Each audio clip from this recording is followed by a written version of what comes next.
ક્રિસમસના mini vacation દરમિયાન દેવભૂમિ દ્વારકામાં ભક્તોએ દર્શન કરી ધન્યતા અનુભવી. યાત્રાધામ દ્વારકામાં ભગવાન દ્વારકાધીશના દર્શન માટે વહેલી સવારથી જ ભક્તોની લાંબી લાઈનો લાગી ગઈ હતી. દ્વારકાધીશ મંદિર ખાતે કીર્તિ સ્તંભથી લઈને 56 સીડીઓ સુધી ભક્તોની વિશાળ કતાર જોવા મળતી હતી. મંદિર પરિસરમાં સતત ભીડ રહેતા ભક્તોએ કલાકો સુધી લાઇનમાં ઊભા રહીને દર્શન કર્યા હતા.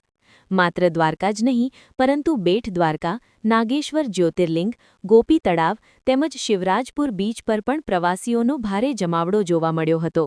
વેકેશનના માહોલને કારણે રાજ્ય તેમજ દેશના વિવિધ ભાગોમાંથી આવેલા પ્રવાસીઓએ આ ધાર્મિક તથા પર્યટન સ્થળોની મુલાકાત લીધી હતી.